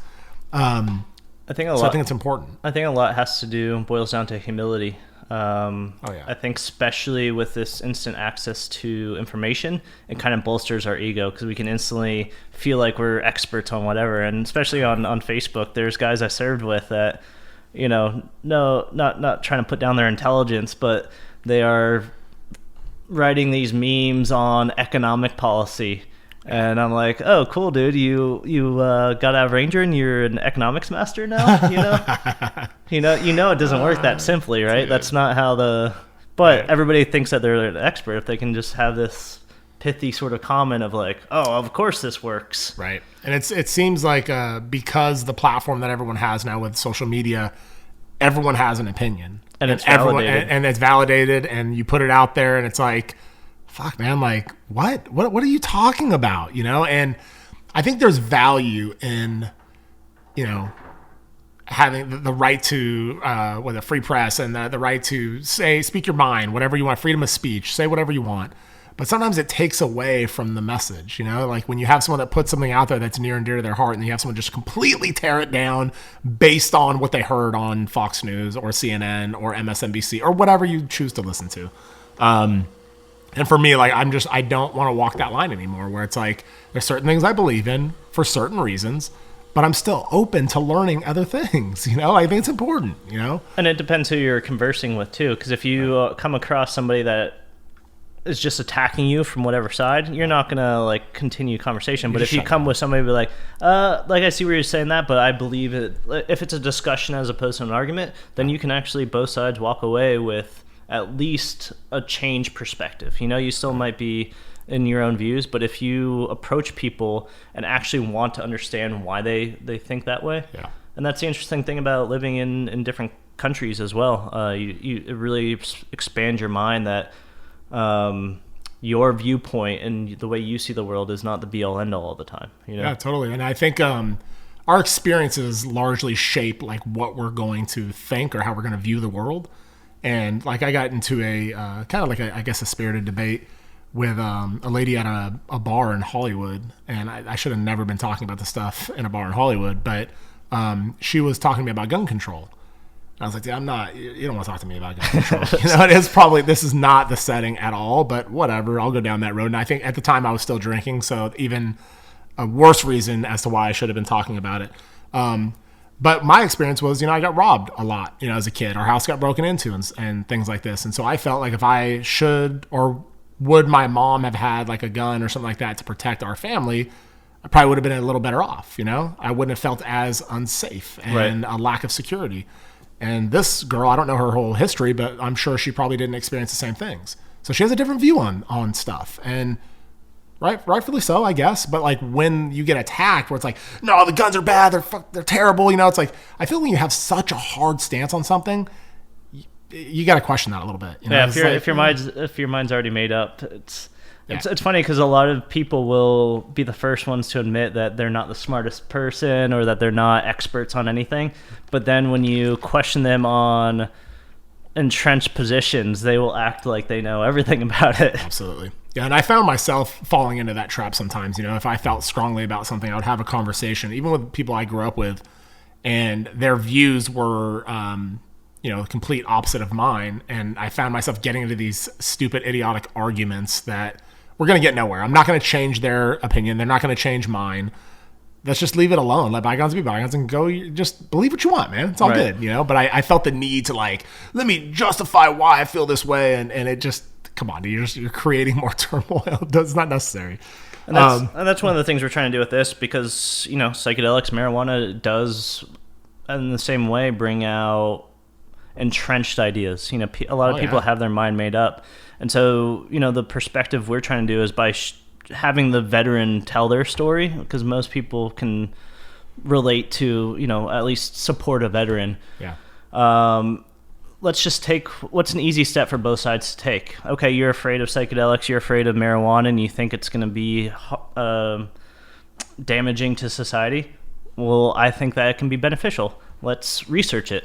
It would benefit both sides. And what are you afraid of? If scientists are just there with beakers and testing this kind of stuff, but that's restricted. And so that's sort of our common ground of let's get both sides. It doesn't matter what you're left, right, whatever. And it becomes objective. It's not subjective anymore. It's like, no, the data's there to support that it's helping. Yeah, it's and making a difference. Let's use this to try to help the veteran community, the cop community, the firefighter community, and then that will translate if it's successful, and then help a ton of other people. Because even beyond the veteran community, there's a mental health crisis, and a lot of it's brought on by social media. A lot of we're going through a huge information transformation, and we don't know how to deal with it. And things are only going to get worse until we figure out ways of dealing with each other and ways of dealing with our own mind. And this seems to be, coming at the right time. Yeah, absolutely, man. I couldn't agree more. The other question I wanted to ask you is, if you had one lesson that you learned your entire life that you could teach somebody else to prevent them some of the heartache that maybe you experienced, what would that lesson be that you would want to share with somebody, like either even a younger version of you or just a younger person that's coming up in the world, and you're like, you know what, man, I went through this, and that, and it was terrible, so let me save you the heartache, buddy.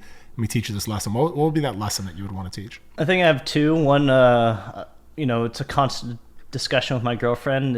I forget the quote, but it's essentially we spend most of our lives focused on worrying about things that will never happen, Oh, yeah. It's our suffering, man. Yeah. It's our dialogue. And so it's really kind of just enjoy the ride. It's fine to worry, but this is what I tell a lot of people, especially when they're going through this process, is a lot of us have these control issues. And are you trying to control something that's uncontrollable? Are you worrying about something that you have no way of changing? If that's so, then try to bring yourself to being a little bit more at peace with it. Control what you can control.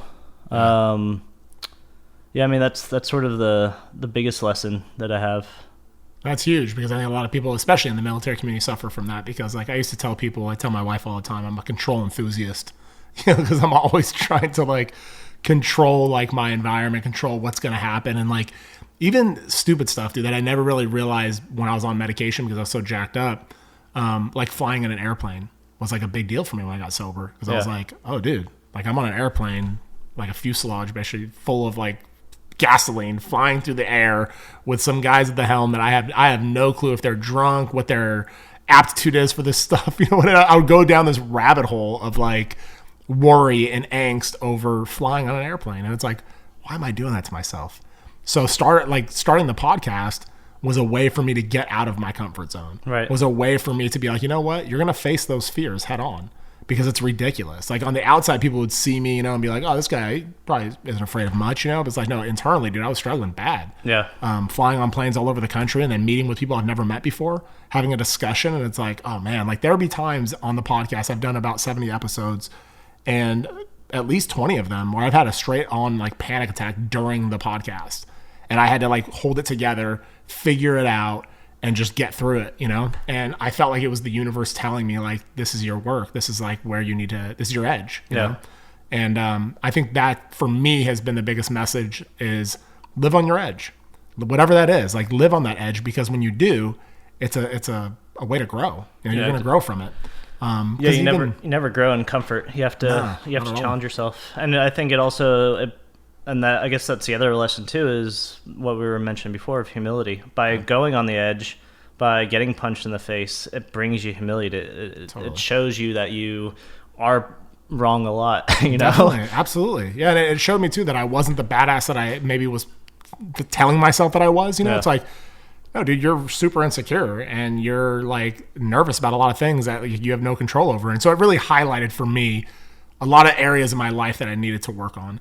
It wasn't, I mean, I'm still in the process, and I probably will be for the rest of my life, of learning to like love the man that I am and getting rid of like self-loathing behavior. Because I would find like when things were really hard for me, instead of like facing them head on and I would try to control it. But the way I would try to control it is by sometimes avoiding it. So be like, oh, dude, I have all these like things going on at home and like this and that. Okay, cool. Like I'll just be excessively gambling. Because then like by me gambling, it's like, all right, cool. I take my mind off whatever it is I don't want to deal with. Right. Or I'm excessively drinking because I don't want to deal with that issue either.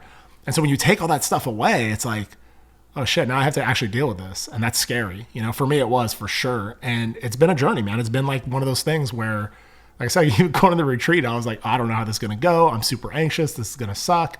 And it ended up being like the best experience of my life so far, you know? And it's opened me up to a lot of things that I was missing, that I was like totally way off on, you know what I mean? So many judgments and and it's really opened me up to like drop the judgment a lot with a lot of people, with a lot of things. Because I think a lot of veterans we're guilty of that. You know, we judge our surroundings and our people, and it's like, stop.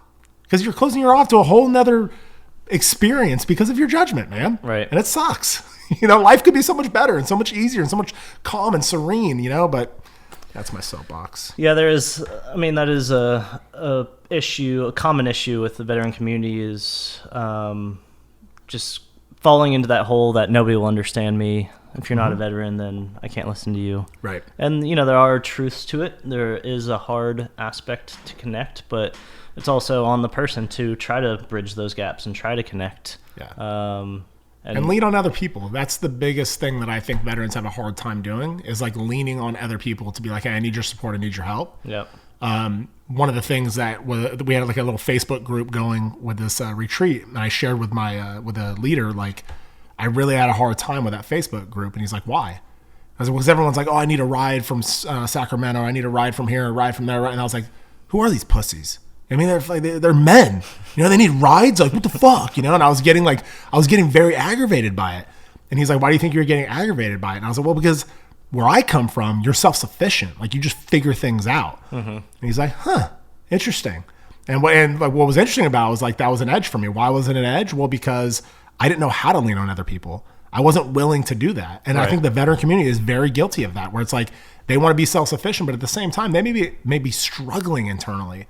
And when you find this group of people where you can truly lean on them without any judgment, with just pure love, it's like, dude, it's like freeing, you know? And I felt terrible for like that judgment after I met all of them.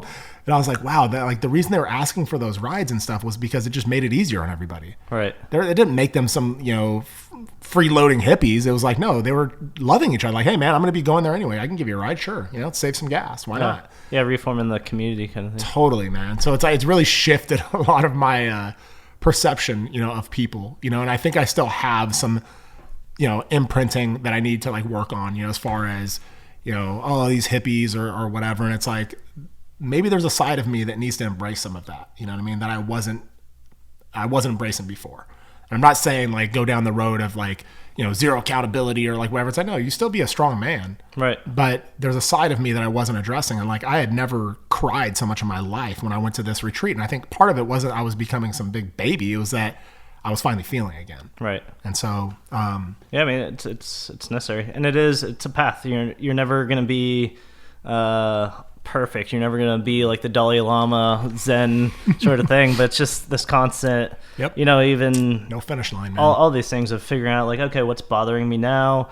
Why my ego's taking back over? Why am I going into these sort of mental loops? Yeah. It's just constantly keeping track, and you get better at it too, though. You, like I said, you develop those muscles in your brain that gives you new skills. You put certain things in your life, whether it's exercise, yoga, meditation, right. And it helps you live like a cleaner life in many ways. Yeah. I want to like always question everything, question like, what am I thinking? What am I feeling? And why am I thinking it? Why am I feeling it? And I do that a lot. Like if there's something that I get frustrated with, it's like, okay, before I would just react, like I said, and now it's like, okay, why am I reacting that? Or why am I feeling the need to react from this? Like what's triggering me? Why? Right. And where's that coming from? And it's funny because a lot of times you can find the answer just by doing that. You're like, yeah, that makes sense. And before you make a complete ass out of yourself, you stop yourself and be like, okay. So now it's funny. Like I feel like I'm still have this like aversion to like sharing how I'm feeling. Like even with my wife, it's like, this is such a stupid story. Like when I'm thinking about it right now, but I'm gonna share it anyway. There was like a thing of ice cream in the freezer, and I'm the kind of guy where I'll have a little bit of that ice cream and I'll put it back. Mm-hmm. And when I feel like having that ice cream, I'll go back to it. Well, she buys this ice cream and I knew it was there. I had a little bit of it, I put it back, and then I go to get it like, I don't know, 4 days later, and it's gone. Fucking ice cream's gone, And I was so mad, dude. I was so pissed that the ice cream was gone. And I'm like, wow, like what am I so pissed about? I'm really angry about this. And I was about to fly off the handle, like, I can't have anything in this house. It's mine. I was about to freak out over ice cream. And I asked myself why. And I was like, I know why. When I was a kid, I was never allowed to have anything that was mine. Right. It was always taken from me. It was always like you had to share everything. I could never have any ownership of anything. And so when I have something that's mine, even as trivial as ice cream, it's like, just don't touch it. It's sacred. It's mine, And so that's where the trigger was coming from. So I shared that with my wife. I was really triggered by that. I'm going to share with you why. And it's been so beneficial for our relationship, And it's all new, obviously, because before it'd just be me freaking out. We wouldn't talk for a couple days, and then we'd come back and try and reconnect. And it was like this vicious cycle, dude.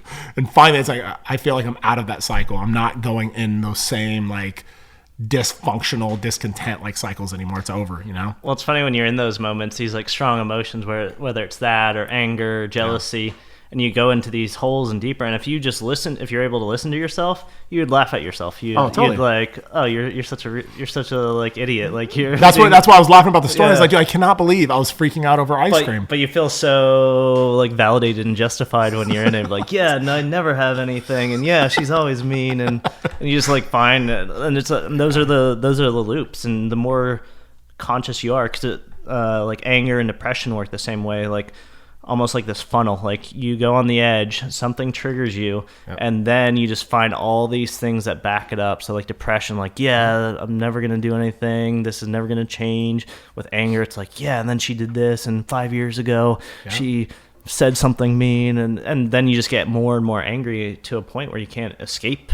Yeah, you're like entrenched in that. Totally. And I've seen it with ayahuasca a lot, is oftentimes it almost gives you a visual of those cycles, of these loops. Wow. Of like, oh, hey, I was caught in this anxiety cycle. And the more you're able to identify it, when you come up to those cusps, like if something triggers you, like ice cream again, you're going to be like, oh, this is just like that. Like, and then that allows you to almost immediately relieve the anger, right? If you understand that this is a pattern as opposed to a justification or actually who you are. Yeah. We're kind of like, I think we're all guilty, right, of like making up stories in our head that create, like you said earlier, like create like a lot of our suffering. It's like you're in the shower having an argument with your wife or with somebody else, that isn't even really taking place. You're just assuming what she's going to say, and then you're going to say this, and then she's going to say, and the next thing you know, like, you're fucking getting divorced, bro. It is over, you know? It's like, dude, how did I just create this huge drama, dude, that never even, like, took place in this reality?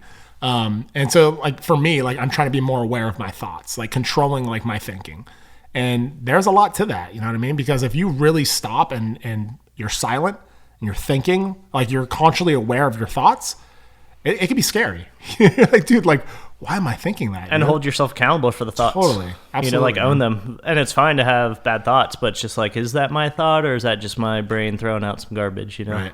But if you actually have a thought and you're actually going to it, be accountable for it. Yeah. And being, like, taking the position of the observer, that's, like, something for me, like, that even not being on psychedelics, it feels very psychedelic, where I'm, like, thinking, like, okay, the person that's thinking the thought, who's behind that thought? Is it really me, or is it the observer? So, like, it's the observer looking at those thoughts, and it sounds like so, like, far out there or whatever, but when I actually do that, it really does calm me down, because I'm like, wow, there's, like, more to this, you know, I mean, there's more layers to this. It's not just me, like, taking, like, on, like, everything. It's like, no, there's an observer that's kind of looking at it, if that makes sense. Yeah. In my mind, it makes sense, but That's actually a really good mechanism for a lot of these things, a lot of these loops that I was saying. Yeah.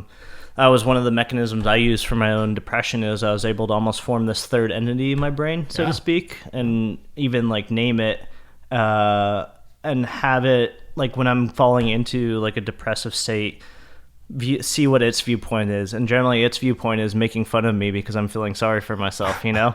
Yeah. And so then it's really hard for me to get even more depressed, because this is like, oh, yeah, I was like, shut up. Like, and once you, like, view it from that, like, almost a third person, then it's really hard to sell, like, that. It's really hard to find the support to go into there, because then it just all seems ridiculous, you know? Totally. What do you want your legacy to be? Like, if you were going to die tomorrow, what would you want your legacy to be? How do you want to be remembered?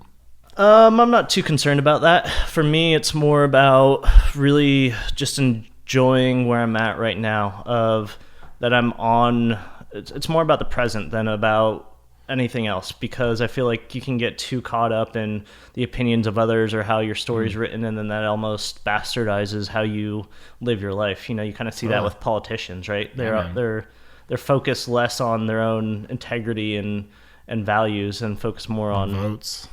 Yeah. And so for me, it's really, am I doing something that is worthy of my energy and attention, and am I constantly fighting, and am I doing this in a way that I'm proud of? You know, almost that, like, if you saw yourself as a kid, would you be proud of where you're at? You know, and so that's kind of where I focus more on the not every day, every hour, because that's too much, but overall, am I doing a good job, you know? What's your purpose? Like, what do you feel like your passion and your purpose is? Because I think a lot of people struggle, like we talked about, being in the corporate world, and like, dude, I'm not passionate about this, and like, I don't feel like I'm leaving the world a better place. So what would you say your passion or purpose is?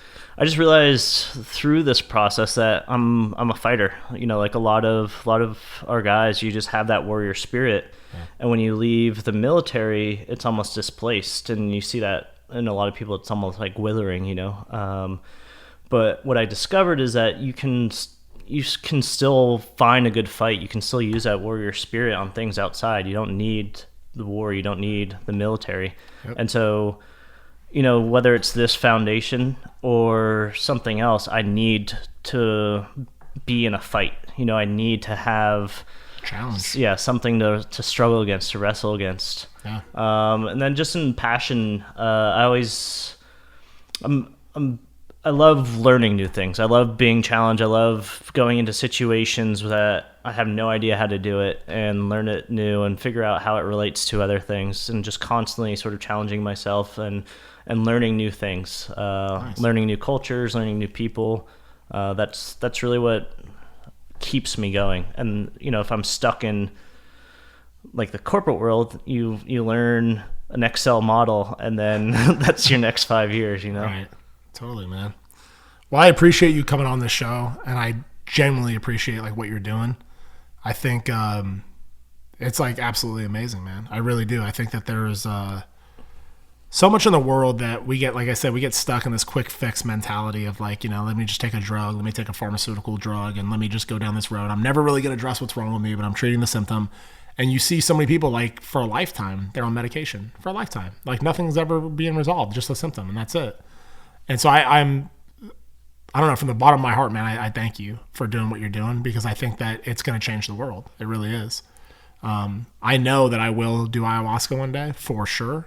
Don't know when that'll be, but I'm going to go down that journey as well. And we'll set you up for success. But yeah, I mean, I appreciate you saying that. I appreciate you having this platform to share what we're doing and other people's stories as well. Definitely, brother. Well, thank you so much, man. And I wish you luck in your further journeys. And if there's anything that I could ever do for you to help further your message or help you in any way, please, like, reach out anytime. And if you guys are enjoying the podcast, I would greatly appreciate it if you would go to iTunes or wherever you listen to podcasts and please rate it. If you give it a 1 star, at least, like, hit me up with a DM and tell me why first, because I kind of suck. But hopefully you're digging it if you're listening to it. And thank you so much for the support. And I look forward to linking up with you again soon, brother. Yeah, of course. Me too. All right, brother. Later. Thank you for listening to Getting Real with Josh Boyer.